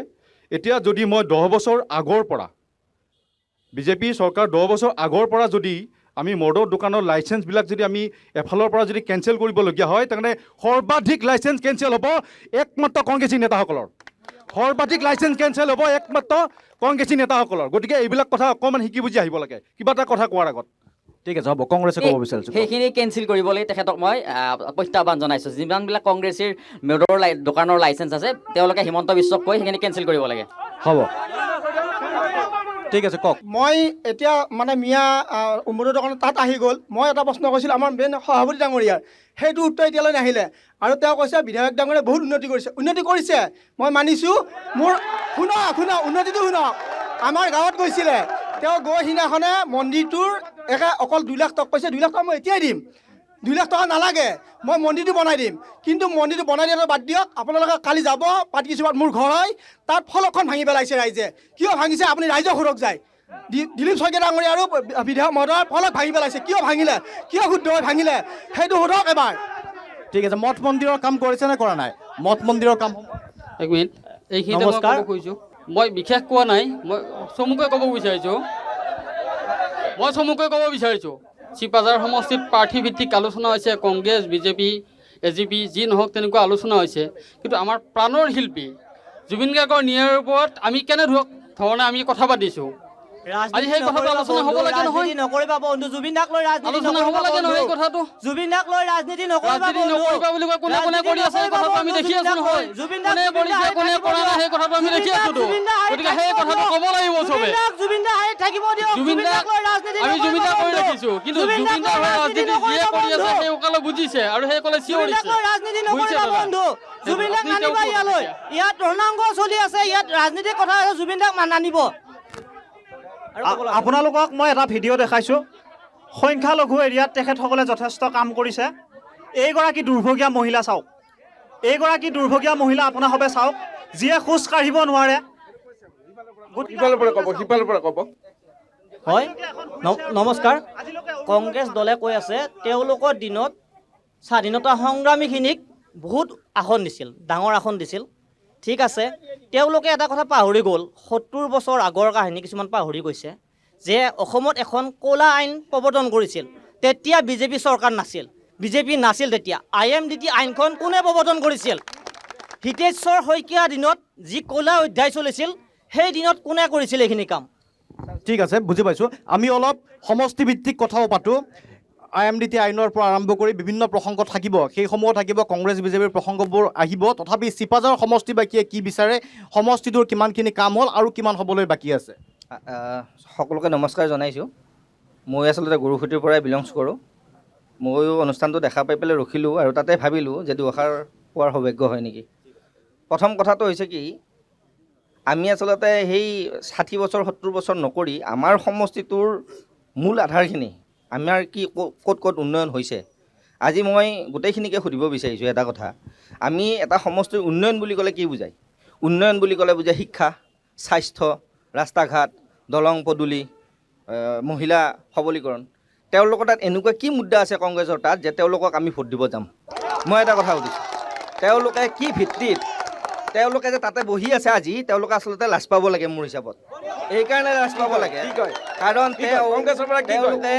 তেওঁলোকে জনা উচিত আজি আমাৰ তেওঁলোকে কিহৰ কথা পাতিব? জাতি মাটি ভেটিৰ কথা তেওঁলোকে পাতিব নোৱাৰে, শিক্ষাৰ কথা তেওঁলোকে পাতিব নোৱাৰে, আমাৰ ৰাস্তা ঘাটৰ কথা পাতিব নোৱাৰে। শিক্ষাৰ ক্ষেত্ৰত আমি আগবাঢ়িলোঁ, আমি মহাবিদ্যালয় পালোঁ, ৰাস্তা ঘাট হ'ল, উন্নয়নক লৈ পেলাই তেওঁলোকে ক'ব নোৱাৰে, জাতি মাটি ভেটিৰ কথা ক'ব নোৱাৰে, কাৰণ উচ্ছেদ বিজেপিৰ দিনত হৈছে। তেওঁলোকে কোনটো এনেকুৱা জ্বলন্ত সমস্যাক লৈ তেওঁলোক আহিছে আমাৰ ওচৰত আৰু আহিব যে আমি তেওঁলোকক ভোট দিব লাগিব? উত্তৰটো দিলোঁ। তেওঁ কৈছে যে আমি জাতি মাটি ভেটিৰ কথা ক'ব নোৱাৰোঁ। ঠিক আছে, বিজেপি চৰকাৰে জাতি মাটি ভেটিৰ কথা ক'ব পাৰে। বিঘা মাটি ইতিমধ্যে গডৰেজ, ৰামদেৱ আৰু আম্বানীক হস্তান্তৰ কৰা হৈছে। এয়া হৈছে তেওঁলোকৰ জাতি মাটি ভেটিৰ প্ৰসংগ। তেওঁলোকক সুধিলে কয় যে এইবিলাক সকলোতে উদ্যোগীকৰণ কৰা হৈছে। ঠিক আছে, ৰঙিয়াত ৰেচম উদ্যোগ আছিলে, বন্ধ হৈ গ'ল, কাগজ কল বন্ধ হৈ গ'ল, ঠিক তেনেকৈ আৰু বহুত এনেকুৱা উদ্যোগ আছিলে যিবিলাক বন্ধ হৈ গ'ল। আৰু শান্তনু মহন্ত ডাঙৰীয়া, আপুনি চিপাঝাৰৰ কথা ক'ব দিছে, মই চিপাঝাৰৰ কথা ক'ম এতিয়া। আপোনালোকে ধৈৰ্য ধৰি শুনক, আমিও শুনিছিলোঁ। চিপাঝাৰৰ কথা কম, শুনিবনে? চিপাঝাৰৰ কথা কম, শুনিব? চিপাঝাৰৰ কথা কম, এতিয়া শুনক। আপুনি আৰম্ভণিৰ পৰা যেতিয়া বিজেপি দলৰ আমাৰ তেওঁলোকৰ ওচৰত গৈছে, এতিয়ালৈকে চাগে 6-7 বাৰমান তেওঁলোকৰ মুখত আপুনি বিনন্দ কুমাৰ শইকীয়াৰ নামটো শুনিলে, কিন্তু আমাৰ ইয়াত বহি থকা কাৰো মুখত আপোনালোকে সেই কথাটো শুনা নাই। আচ্ছা, আপুনি তেতিয়াই অনুধাৱন কৰিব পাৰিছে যে এওঁলোকৰ সমূহত বিনন্দ কুমাৰ শইকীয়া কিমান ডাঙৰ প্ৰত্যাহ্বান হ'ব পাৰে, সেই কথাটো তেওঁলোকে নিজেই প্ৰকাশ কৰিছে তেওঁলোকৰ কথাৰ জৰিয়তে। ঠিক আছে, আৰু আছে ক'বলগীয়া। তেওঁলোকে এওঁ কৈছে যে নিকা শিক্ষা বা নিযুক্তিৰ কথাটো তেওঁ মাজতে কৈছিলে। আপোনাক মই সুধিছোঁ, আপুনি জ্যেষ্ঠ সাংবাদিক, সংবাদ মাধ্যমত কৰ্মৰত এজন আপুনি জ্যেষ্ঠ সাংবাদিক, আজিলৈকে ADR-ৰ যোগেদি যিমানে চাকৰি পাইছিলে তাৰ মেৰিট লিষ্ট প্ৰকাশ কৰিছে নেকি? অসমৰ শিক্ষাৰ্থীসকলে খুব কষ্ট কৰি তেওঁলোকে শিক্ষা পৰীক্ষা দিছে আৰু সেই পৰীক্ষাত উত্তীৰ্ণ হৈ আজিলৈকে ADR-ত চাকৰি পোৱা সকলৰ গোটেইবিলাকৰ নাম মেৰিট লিষ্ট কিয় প্ৰকাশ কৰা নাই? সঁচাকৈ নিকা ভিত্তিত সেইবিলাক হৈছে। আৰু ক'বলগীয়া আছে। তেওঁ কৈছিলে যে গৰুসুটিৰ প্ৰসংগটো আনিছিলে। গৰুসুটিৰ প্ৰসংগটোত ইতিমধ্যে আমাৰ বহুতেই কৈছে, মই সেইটোত ক'ব যোৱা নাই সেইকাৰণে। আৰু এখেতসকলে কৈ থাকে যে অৰুণোদয় আঁচনিৰ কথাটো কৈছিলে। মই আপোনালোকৰ সংবাদ মাধ্যমৰ জৰিয়তে মই ক'ব বিচাৰিছোঁ, অৰুণোদয় আঁচনিটো তেওঁলোকে বহুত শিক্ষা চাই চিন্তি অহাৰ কথা তেওঁলোকে কৈছে। মই তেওঁলোকক আজি ক'ব বিচাৰিছোঁ, আপোনালোকে 2021 চনৰ যিখন মেনিফেষ্টো আছে সেইখন খুলি চাওক। অৰুণোদয় নামৰ আঁচনিটোৰ যিটো আঁচনি ঘোষণা কৰিছিলে সেই সময়ত ৰাজ্যিক সভাপতি আৰু বৰ্তমান অসমৰ মুখ্যমন্ত্ৰী ডক্টৰ হিমন্ত বিশ্ব শৰ্মাই তাত স্পষ্টকৈ লিখা আছে মেনিফেষ্টত যে অৰুণোদয় নামৰ আঁচনিটোত প্ৰতিমাহে মহিলাসকলক 3,000 টকাকৈ তেওঁলোকক আগবঢ়াব। কিন্তু 3,000 টকাৰ পৰিৱৰ্তে 1,500 টকাও নিদিলে, মাত্ৰ 1,250 টকা দিলে। সেইটো আমি কোৱা কথা নহয়, মেনিফেষ্টো খুলি প্ৰত্যাহ্বান জনাইছোঁ। তেওঁলোকে মেনিফেষ্টো খুলি চাওক, 2021 চনৰ মেনিফেষ্টো খুলি চাওক। 3,000 টকাৰ প্ৰতিশ্ৰুতি দিছিল, দাদা আপোনালোকে প্ৰতিশ্ৰুতি দিছিল যে আমি 3,000 টকাকৈ অসমৰ মহিলাসকলক দিম, আৰু সেই 3,000 টকাৰ পৰিৱৰ্তে কিন্তু 1,250 টকাহে এতিয়ালৈকে দিয়া হৈছে। প্ৰথম কথাত আহিছোঁ, তেখেতে যিহেতু প্ৰত্যাহ্বানৰ কথা কৈছে, বিনন্দ শইকীয়া প্ৰত্যাহ্বান হ'ব নেকি বুলি কৈছে, বেলেগ একো নকয়, ইয়াৰে সংখ্যাই বুজাইছে, তেওঁলোকৰ সংখ্যা আৰু বিজেপিৰ সংখ্যা। প্ৰথম কথা ইতিমধ্যে দাদা আপোনাৰ মাজত মই কোৱা নাই, আপুনি মোৰ মাজত নক'ব। আপুনি কওঁতে মাজত মই কোৱা নাই, আপুনি মোৰ মাজত নক'ব। ঠিক আছে। এতিয়া কথাটো হ'ল, দ্বিতীয়তে তেখেতে এৰি এটা কথা ক'লে, আচলতে তেখেতক অভিশাপ দিব দুখীয়া ঘৰৰ ল'ৰা ছোৱালীবিলাকে। ইমান কষ্ট কৰি পঢ়ি এইবাৰ 1 টকা নোহোৱাকৈ চাকৰি পাইছে, 1 টকা নোহোৱাকৈ চাকৰি পাইছে, তেওঁলোকে হিয়া উজাৰি আশীৰ্বাদ দিছে চৰকাৰখনক, আৰু তেওঁলোকে তাক লৈ বিতৰ্ক কৰিছে, তেওঁলোকে অভিশাপ দিব। বহুত বেয়া। কংগ্ৰেছৰ দিনত কি হৈছিলে, APSC কেলেংকাৰী কাৰ দিনত হৈছিলে, গোটেই অসমে গম পায়। গতিকে এইবিলাক মই এতিয়া অসম ভিত্তিত ক'বলৈ নাযাওঁ, মই চিপাঝাৰ সমষ্টি ভিত্তিত কেইটামান কথা কওঁ।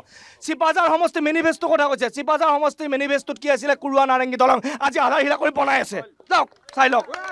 চিপাঝাৰ সমষ্টিত কি আছিলে, নতুন শিক্ষানুষ্ঠানৰ আন্তঃগাঁথনি উন্নয়ন। আজি চিপাঝাৰ সমষ্টিত 8 কোটি 7 কোটি টকা বিয়া অপেক্ষা 7-8খন স্কুল বনাই আছে, চাই হওক।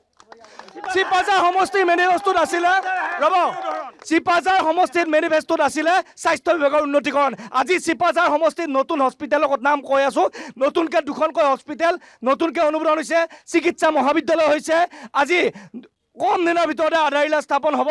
আমাৰ খুৰামাৰাত যিখন আমাৰ হস্পিটেল আছে, ইতিমধ্যে 100খন বিচনাযুক্ত হস্পিটেললৈ ইতিমধ্যে ৰূপান্তৰ হৈছে। গতিকে এয়া স্বাস্থ্য শিক্ষা 900 কোটি, এটা সমষ্টিত 5 বছৰ, তাৰে 1.5 বছৰ ক'ভিডত গৈছে, আমি সকলোৱে জানো। 3.5 বছৰত 900 কোটিৰো অধিক উন্নয়ন চিপাঝাৰ সমষ্টিত হৈছে। তেওঁলোকে যিকেইটা নতুন ৰাস্তাৰে অহা যোৱা কৰি আছে, আজি নেচিটছৰ পৰা আৰম্ভ কৰি অসম মেলালৈকে, মুখ্যমন্ত্ৰী উন্নত পকীপথৰ পৰা আৰম্ভ কৰি পকীপথ নিৰ্মাণৰ পৰা পৌৰ সভাৰ আঁচনিলৈকে গোটেই ৰাস্তা পকী হৈছে। 202টা ৰাস্তা চিপাঝাৰ সমষ্টিত পকী হৈছে। উত্তৰটো মই দিব বিচাৰিছোঁ। ডেভেলপমেণ্টৰ কথাটো কৈ দিয়ক। ডেভেলপমেণ্টৰ কথাটো তেওঁ কৈছে, চিকিৎসাৰ কথাটো কৈছে। মই ক'ব বিচাৰিছোঁ, যিহেতু তেওঁ কৈছে যে চিকিৎসালয়ৰ কথাটো কৈছে, আমি য'ত এই অনুষ্ঠানটো কৰি আছোঁ, ইয়াৰ ওচৰতে আমাৰ চিকিৎসালয়খন আছে। আপোনালোকে চাওক, তাত কিমান আমাৰ পৰ্যাপ্ত পৰিমাণৰ সা সুবিধা আৰু তাত কিমান ভাল ডক্টৰ আছে, সেইটো আপুনি প্ৰথমতে বুজি চাব। 2 নম্বৰ কথাটো হৈছে শান্তনু মহন্ত ডাঙৰীয়া মেডিকেল কলেজৰ কথা কৈছে। ঠিক আছে, মেডিকেল কলেজ অসমত বিভিন্ন ধৰণৰ বনোৱা হৈছে, কিন্তু ৰোগীসকলে মেডিকেল কলেজত যেতিয়া চিকিৎসাৰ ব্যৱস্থা তেওঁলোকে ল'বলৈ যায়, তাত যেতিয়া ডক্টৰে তেওঁলোকক প্ৰেছক্ৰাইব কৰে যে আপুনি MRI কৰিব লাগিব, আপুনি X-ray কৰিব লাগিব, সেই ডাঙৰ ডাঙৰ বিল্ডিংবিলাকৰ ভিতৰত কিন্তু আমাৰ সাধাৰণ মানুহে তাত X-ray আৰু MRI কৰিবলৈ আকৌ সেই ব্যক্তিগত খণ্ডৰ প্ৰাইভেট লেবৰেটৰীত যাবলগীয়া হয়। সেয়া হৈছে উন্নয়ন। তেওঁলোকে কৈছে যে কেৱল বাগৰ মেডিকেল কলেজৰ কথা কৈছে, ডাঙৰ ডাঙৰ বিল্ডিং হ'লে নহ'ব, তাৰ ভিতৰত আমাৰ সৰ্বসাধাৰণ ৰাইজে পৰ্যাপ্ত পৰিমাণৰ সা সুবিধা পাইছেনে নাই, তাত X-ray পাইছেনে নাই ফ্ৰীত, তাত MRI ফ্ৰীকৈ পাইছেনে নাই, সেইটোহে চবচে ডাঙৰ কথা। আচ্ছা, কথা হ'ল উপৰোক্ত ব্যক্তিজন ব্লক কংগ্ৰেছৰ তেওঁ সভাপতি, তেওঁ মুছলিম সম্প্ৰদায়ৰ হয়, মই মুছলিম সম্প্ৰদায়ৰ হয়। চিপাঝাৰ সমষ্টিত 42জন সংখ্যালঘু আমাৰ খিলঞ্জীয়া ল'ৰা ছোৱালীয়ে চাকৰি পাইছে এৰিয়াডিত। তাৰ ভিতৰত 3জন নে কি অলপ সবল শ্ৰেণীৰ মানুহৰ, বাকী গোটেইকেইজন দুখীয়া। তেওঁ থকাৰ পৰিৱেশে নাই, সংখ্যালঘুৰ পৰা পাইছে। বহিব গ'লে এখন চকী দিব পৰিৱেশ নাই তেওঁলোকৰ ঘৰে তেওঁলোক অভিশাপ দিব। তেওঁলোকে এৰিয়াডিত দুৰ্নীতি হোৱা বুলি কৈছে, টকা লৈ চাকৰি দিয়া বুলি কৈছে, এইবিলাক কথা তেওঁলোকে কৈছে বুলি কৈছে। সেই তেওঁলোকৰ পৰিয়ালৰ ওচৰত যাওক, তেওঁলোক গ'লে গম পাব কি ধৰণৰ ডেভেলপ হৈছে, কি ধৰণে চাকৰি পাইছে, তেওঁলোকে গম পাব। আচলতে আমাৰ যিখিনি কংগ্ৰেছ কৰ্মী এইখিনি এওঁলোক আচলতে নিষ্ঠাৱান কংগ্ৰেছ কৰ্মী। এওঁলোকলৈ আচলতে বেয়া লাগে। মই বেয়া লগা কথাটো আপোনালোকক কৈ আছোঁ। যোৱাবাৰ যিগৰাকী কংগ্ৰেছৰ প্ৰাৰ্থী আছিলে অলৰেডি বিজেপিত জইন কৰিলে। ইয়াৰ আগৰ যিগৰাকী কংগ্ৰেছৰ জিলাৰ সভাপতি আছিলে তেওঁ অলৰেডি বিজেপিত জইন কৰিছে দেই। আৰু যিগৰাকী ব্যক্তিক লৈ পেলাই এওঁলোকে ইলেকশ্যন খেলিব খুজি আছে, বিনন্দ শইকীয়া ডাঙৰীয়া, তেওঁ প্ৰথমতে জনতা দলৰ পৰা ইলেকশ্যন খেলিছে, সেইটো এৰিলে। তাৰপিছত কংগ্ৰেছত আহিলে, সেইটো এৰিলে। তাৰপৰা বিজেপিত খেলিলে, সেইটো এৰিলে, আকৌ কংগ্ৰেছত আহিছে। এতিয়া এওঁলোকৰে যথেষ্টখিনি কংগ্ৰেছ কৰ্মীয়ে আমাৰ লগত যোগাযোগ কৰি আছে। তেওঁলোকে কৈ আছে যে চিপাঝাৰত যিহেতুকে কংগ্ৰেছ নিজিকাৰ পিছত হাৰি উঠি বিনন্দ শইকীয়া আকৌ ক'ত যাব। গতিকে যিহেতুকে কংগ্ৰেছৰ প্ৰাৰ্থীসকল কংগ্ৰেছত নাথাকে, আমি চিধা বিজেপিতে ভোট দিয়া ভাল। ঠিক এনেকুৱা এটা কণ্ডিশ্যনত এওঁলোক আছে, এওঁলোক হতাশগ্ৰস্ত হৈ পেলাই আচলতে এওঁলোকে কথাখিনি কৈ আছে। এওঁলোকৰ দুখ নাই, এওঁলোক নিষ্ঠাবান কংগ্ৰেছ কৰ্মী। ঠিক আছে, কওক, তাৰপিছত মই কংগ্ৰেছৰ ওচৰলৈকে আহে। আছুৰ এজন সদস্য আছে, সদৌ অসম ছাত্ৰ সন্থা চিপাঝাৰ আঞ্চলিকৰ এজন সদস্য আছে। এই মুহূৰ্তত সমষ্টিটোত পৰমানন্দ ৰাজবংশী ডাঙৰীয়া বা বিনন্দ শইকীয়াৰ যি লাখ চলিছে, তাত দেখা গৈছে যে কংগ্ৰেছৰ পৰা এইবাৰ বিনন্দ শইকীয়া জয় নিশ্চিত বুলি কোৱা হৈছে। বিজেপিৰ পৰা এইবাৰ আকৌ পৰমানন্দ ৰাজবংশী বা যিগৰাকী ইয়াত প্ৰাৰ্থী হ'ব নিশ্চিত জয় বুলি কোৱা হৈছে। আছুই কেনেধৰণে এই সমষ্টিটোত তেওঁলোকৰ মূল্যাংকন কৰিব বিচাৰে? কংগ্ৰেছৰ পৰা এইবাৰ বিনন্দ শইকীয়া জয় নিশ্চিত বুলি কোৱা হৈছে। বিজেপিৰ পৰা এইবাৰ আকৌ পৰমানন্দ ৰাজবংশী বা যিগৰাকী ইয়াত প্ৰাৰ্থী হ'ব নিশ্চিত জয় বুলি কোৱা হৈছে। আছুই কেনেধৰণে এই সমষ্টিটোত তেওঁলোকৰ মূল্যাংকন কৰিব বিচাৰে? হয়, চাওক, চিপাঝাৰৰ পৰাই অসম আন্দোলনৰ উৎপত্তি হৈছিল আৰু আমি অসম আন্দোলনৰ সময়ৰ পৰাই চিপাঝাৰৰ যি ৭৭,৪২০ বিঘা মাটি বেদখল হৈ আছিল, সেই বেদখলৰ বাবে দাবী জনাই আছিলোঁ। আমাৰ চিপাঝাৰত অগপ, কংগ্ৰেছ, বিজেপি সকলোৱে ইয়াত শাসন কৰিছে বা ইয়াৰ পৰা বিধায়ক নিৰ্বাচিত হৈছে, কিন্তু আমি সেই মাটি বেদখলমুক্ত এতিয়ালৈ সম্পূৰ্ণভাৱে নহ'ল। যদিও সদ্যহতে বিজেপি চৰকাৰে ৭৭,৪২০ বিঘা মাটিৰ বেদখলৰ কাৰণে কাম কৰিছে, কিন্তু তাৰ আমি আদৰণি জনাইছোঁ। কিন্তু যি সম্পূৰ্ণ মাটি এতিয়াও বেদখলমুক্ত হোৱা নাই, আমি তাৰ বাবে দাবী জনাইছোঁ অতি সোনকালে সেই মাটিখিনি বেদখলমুক্ত কৰক। লগতে এই চৰকাৰখনে বিভিন্ন সময়ত বা চিপাঝাৰতো চৰকাৰী বিদ্যালয়ৰ আন্তঃগাঁথনিৰ কাৰণে কাম কৰিছে। শেহতীয়াকৈ চিপাঝাৰ উচ্চতৰ মাধ্যমিক বিদ্যালয়ৰো আন্তঃগাঁথনিকভাৱে কাম কৰিছে, কিন্তু চিপাঝাৰৰ প্ৰায় ৬০-৭০খনমান বিদ্যালয় এতিয়া বন্ধ হৈ গ'ল। আৰু এই বিদ্যালয়সমূহ বন্ধ হোৱাৰ পৰিপ্ৰেক্ষিতত ছাত্ৰ ছাত্ৰীসকলে বা ছায়েন্সৰ ষ্টুডেণ্টবিলাকে চিপাঝাৰত ছিট নোপোৱা হৈছে। সেইটো কাৰণে আমি ব্যৱস্থা ল'বলৈ আহ্বান জনাইছোঁ। লগতে বৰ্তমান সময়ত চিপাঝাৰত শিক্ষানুষ্ঠানৰ সংখ্যা কম, কিন্তু সুৰাৰ দোকানৰ সংখ্যা বেছি হৈছে। সেইটো যাতে লক্ষ্য ৰাখি চিপাঝাৰত সুৰাৰ দোকান যাতে সুৰাৰ নগৰীলৈ পৰিণত নকৰে, তাৰ আমি দাবী জনাইছোঁ। আৰু বিভিন্ন চিপাঝাৰৰ ৰাস্তা ঘাট উন্নত হৈছে, সেইটো আমি মানি লৈছোঁ। কিন্তু যি আমি দাবী জনাই আহিছোঁ যে চিপাঝাৰৰ মাজেৰে যোৱা 15 নম্বৰ ৰাষ্ট্ৰীয় ঘাইপথটো অতি সোনকালে 15 নম্বৰ ৰাষ্ট্ৰীয় ঘাইপথটো 4 লেন কৰিব লাগে, সেইটো নহয়। আৰম্ভ হৈছে না? কাম আৰম্ভ হৈছে ইতিমধ্যে। আৰম্ভ হোৱা আমি এতিয়ালৈ দেখা নাই। বাইপাছটো কাম আৰম্ভ হৈছে, কিন্তু যিটো 4 লেনৰ কাম সোনকালে হ'ব লাগে। শান্তনু মহন্ত ইতিমধ্যে এওঁলোকে আছুৰ পৰা দাবী হ'ল যি 4 লেন ৰুট, সেই পথটো হ'ব লাগে নিশ্চয়কৈ। একচেণ্ট ক'ব, কংগ্ৰেছৰ আপুনি কংগ্ৰেছ কৈছে এতিয়া যদি উঠি দিয়ে অকণমান, কৈছে এতিয়া অৱস্থাটো এনেকুৱা হৈছে দুদিন পাছত আৰু এক ছেকেণ্ড দুদিন পাছত হয়তো বিজেপিত আপোনালোকে যোগদান কৰিব পাৰে। তেনেকুৱা এটা পৰিৱেশ, আত্মবিশ্বাসৰ অভাৱ ঘটিছে নেকি দলটোত? তেনেকুৱা বৰ্তমান চিপাঝাৰ সমষ্টিত হোৱা নাই। যিহেতু বৰ্তমানৰ বিধায়ক পৰমানন্দ ৰাজবংশীয়ে যিখিনি কাম কৰিছে, সেইখিনি কামক লৈ ৰাইজ কিমানখিনি সন্তুষ্ট আপুনি 2026 নিৰ্বাচনত দেখা পাব। আৰু বিজেপিৰ যিখিনি কৰ্মী আছে, তেখেতসকলে হাঁহি হাঁহি কংগ্ৰেছৰ বিনন্দ শইকীয়াক জয়ী কৰাব, বিজেপিয়ে জয়ী কৰাব। মই আমাৰ বিভিন্ন জ্যেষ্ঠ ব্যক্তিসকলে বিভিন্ন দিশত কথা কৈ আছে। মই অকল চিপাঝাৰ সমষ্টিৰ কথা ক'ম, চিপাঝাৰ সমষ্টিৰ বিজেপিৰ বিধায়কৰ কথা ক'ম। আমাক উন্নয়ন দিছে নাই, তেখেতে আমাক সকাহ দিছে নাই, তেখেতে আমাক লগ কৰিছে নাই, তেখেতে উন্নয়ন কৰিছে নাই, আৰু আমাৰ লগত তেখেতে সততে আছে না, মই এই কথাখিনিহে ক'ম। মই কিবা কিবি এইবিলাক মই নকওঁ। আজি চিপাঝাৰ সমষ্টিৰ বিধায়ক মহোদয়ে আমাক এনেধৰণে তেখেত যিদিনাখনৰ পৰা বিজয়ী হৈছে আমাৰ চিপাঝাৰ সমষ্টিত থাকে, আৰু আমি তেখেতক ঘৰত লগ পাওঁ। আৰু যিবিলাক বিধায়ক আগত হৈ গৈছিলে আমাৰ বিজেপি দলৰ পৰাই হওক, AGPৰ পৰাই হওক, কংগ্ৰেছৰ পৰাই হওক, আমি তাত বাতি গাড়ী আমি গুৱাহাটীত যাব লাগে, আৰু তাতে লাষ্ট গেটত লাইন হৈ থাকিব লাগে। আৰু মই কওঁ চিপাঝাৰ সমষ্টিত আমাৰ বিধায়ক মহোদয়ে কেইবাটাও অভিলেখী আঁচনিত আমাৰ তেখেতে যদি বেলেগ সমষ্টিত এইবাৰ 10,000 উদ্যমিতা দিছিল, আমাৰ সমষ্টিত 39,037 মানুহক অৰুণোদয় দিছে। আজি বিভিন্ন সমষ্টিতকৈ আমাৰ সমষ্টিত আৰু 4,000 এতিয়া আমাক অৰুণোদয় বঢ়ুৱাই দিছে। আৰু ৰ'বা আমাৰ নৱপ্ৰজন্মক আমাৰ যি 2 লাখ টকা এইবাৰ চিপাঝাৰ সমষ্টিত আমাৰ বিধায়ক মহোদয়ে পাই কিমান কেইজনক দিছে আপোনালোকক কংগ্ৰেছৰ মানুহক কৈ লাভ নাই আপোনালোকৰ ঘৰৰ মানুহে পাইছে আপোনালোকে ভাত খাই পাত ফালিছে ঠিক আছে হ'ব ৰ'ব চিপাঝাৰত শৈক্ষিক দিশতেই হওক বা স্বাস্থ্যৰ দিশতেই হওক যি কাম কৰিছিল সেয়া কংগ্ৰেছৰ দিনতে হৈছিল চিপাঝাৰৰ উচ্চ মানে বিনন্দ শইকীয়া এতিয়া বিজেপিত থাকোঁতে কৰিছিল নে কংগ্ৰেছত কংগ্ৰেছ বুলি কৈছোঁ মই বিনন্দ শইকীয়াৰ আগৰ কথাই কৈছোঁ উচ্চ শিক্ষাৰ যিমান অনুষ্ঠান আছে চিপাঝাৰত যিমান স্বাস্থ্য খণ্ডত উন্নতি হৈছিলে সেয়া কংগ্ৰেছৰ দিনত হৈছে নতুনকৈ হোৱা নাই নেকি বিগত 5 বছৰত বিল্ডিংবিলাক হয়তো ক'ৰবাত বনাইছে কিন্তু শিক্ষাৰ ক্ষেত্ৰতে হওক বা স্বাস্থ্যৰ ক্ষেত্ৰতে হৈছে আৰু আমি কোৱা নাই কিন্তু এইটো অডিঅ' এটা ভাইৰেল হৈছে য'ত কমিশ্যন ৰাজৰ কথাটো স্পষ্ট হৈছে আনহাতে মই এটা কথাই কৈছোঁ আমি ইয়াত কোনো গুণ্ডা ৰাজৰ নহয় আপুনি দেখিছে আমাৰ মানুহখিনি যথেষ্ট শান্তসমূহভাৱে বহি আছে ঈশ্বৰ বাখৰ কৰা নাই কিন্তু আমি সাংগঠনিক দিশত আগবাঢ়িছোঁ আৰু সেইকাৰণেই চিপাঝাৰত কংগ্ৰেছ এখোজ আগত আছে যাৰ কাৰণে আজি আমাৰ কেণ্ডিডেটৰ নাম ঘোষণা কৰিব পাৰিছে বিজেপি এতিয়ালৈকে পাৰা নাই ঠিক আছে আমি দাদালৈকে আমি শ্ৰদ্ধা জনাইছোঁ তেখেতক আমি প্ৰত্যাহ্বান জনাইছোঁ এই কাৰণে যে চিপাঝাৰ সমষ্টিত আমি আজি ইয়াত এই কাৰণে থিয় হৈ আছোঁ যে আমি 900+ কোটি টকাৰ উন্নয়ন কৰি ইয়াত থিয় হৈ আছোঁ আৰু তাৰ কথাটো আপোনালোকক কৈছোঁ বাকী কথা ক'বলৈ যোৱা নাই এই মুহূৰ্তত যে আমি এইখন ফিল্ডত থিয় হৈ আছোঁ এই ফিল্ডখনৰ যদি চাৰিও চাইডে এপাক আপুনি ঘূৰি দিয়ে তেতিয়াহ'লে বিধায়ক মহোদয়ৰ বহুখিনি কাম আপোনালোকে দেখিবলৈ পাব সন্মুখৰ ফালে আপোনালোকে একদম চিধা সন্মুখৰ ফালে আমাৰ চিপাঝাৰ হায়াৰ ছেকেণ্ডেৰীখন আছে তাতে 7.5 কোটি টকাৰ উন্নয়ন আপোনালোকে দেখিব এটা শিক্ষাখণ্ডত এটা সুউচ্চ অট্টালিকা আপোনালোকে দেখা পাব পিছফালে এটা মন্দিৰ আছে আপোনালোকে এবাৰ ঘূৰি দিয়কচোন পিছফালে এটা মন্দিৰ আছে অসম দৰ্শন আঁচনিৰে সেই মন্দিৰটো উজ্বলি আছে এইফালে এটা দুৰ্গা মন্দিৰ আছে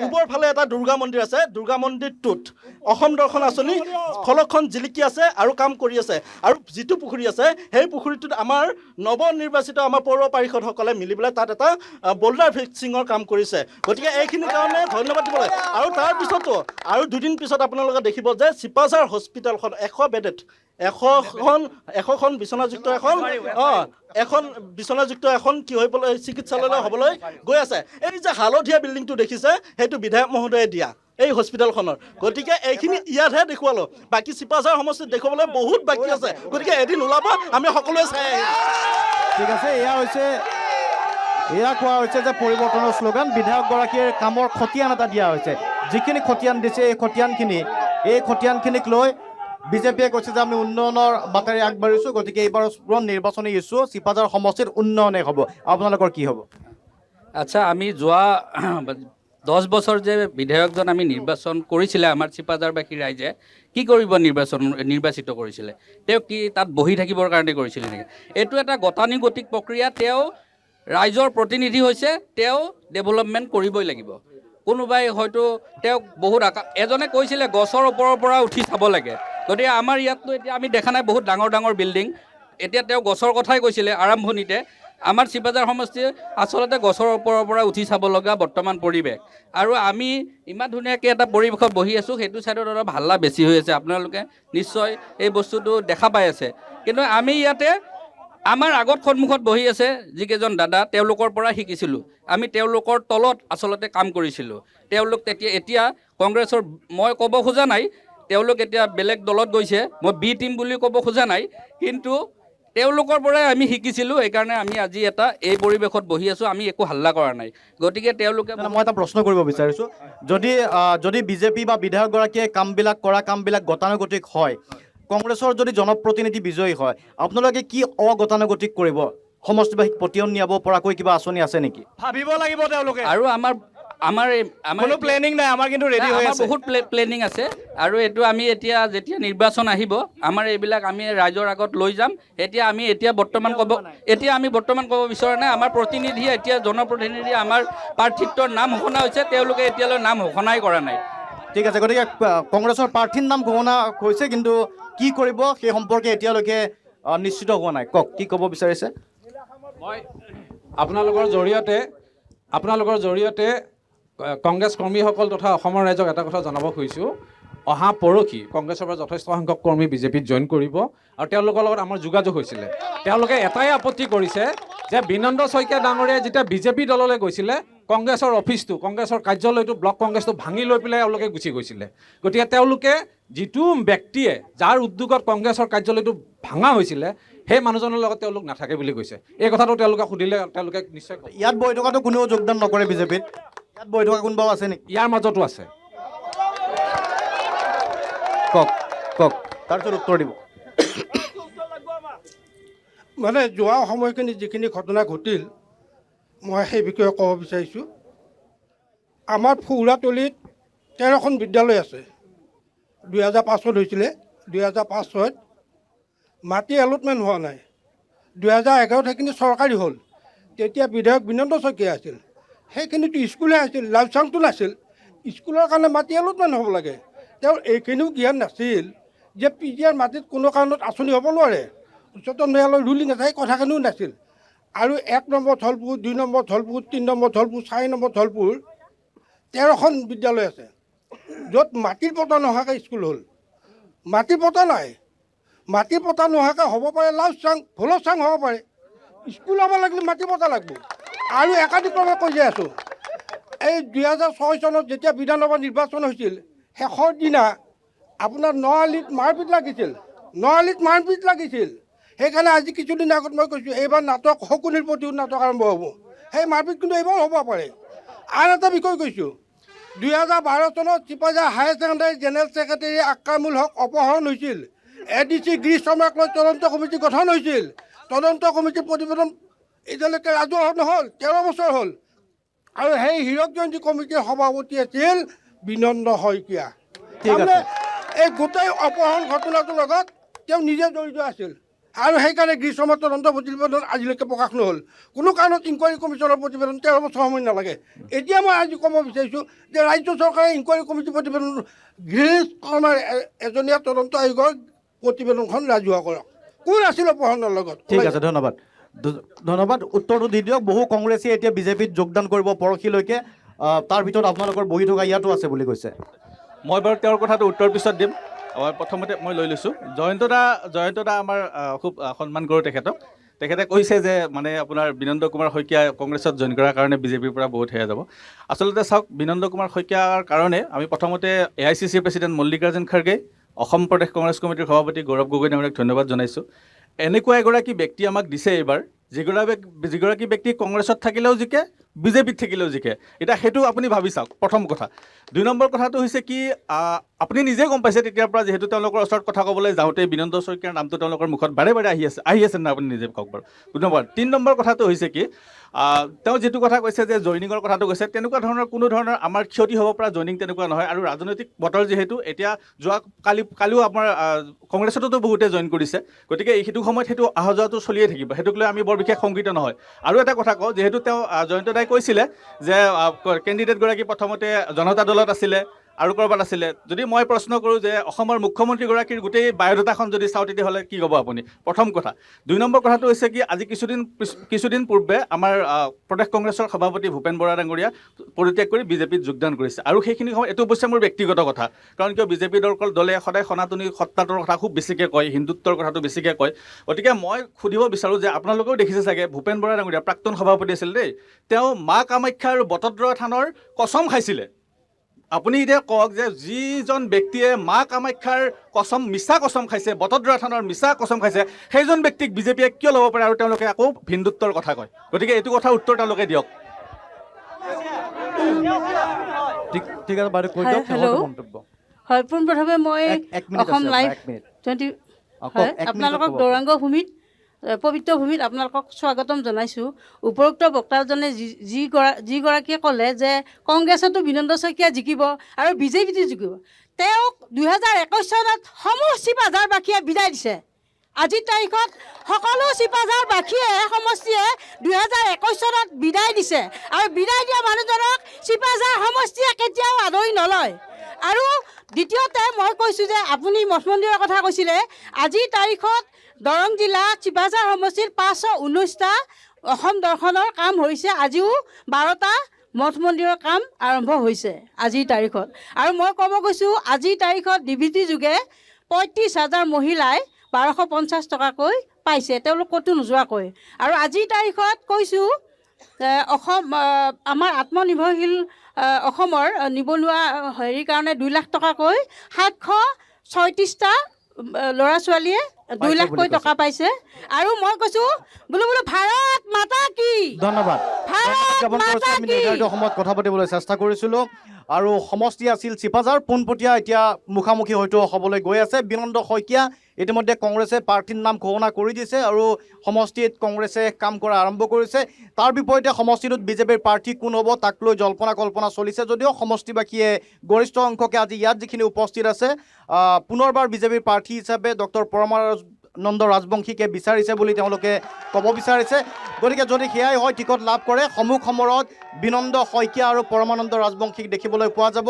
লক্ষণীয় হ'ব ভোটৰ সময়ত চিপাঝাৰবাসীয়ে কি সিদ্ধান্ত লয়, চিপাঝাৰৰ ভৱিষ্যত কোনে নিৰ্ধাৰণ কৰিব, ডক্টৰ পৰমানন্দ ৰাজবংশীয়ে নে বিনন্দ শইকীয়াই। বেটেল অফ 26 ৰণাংগনৰ পৰা শান্তনু মহন্ত বিদায় লৈছোঁ। ধন্যবাদ।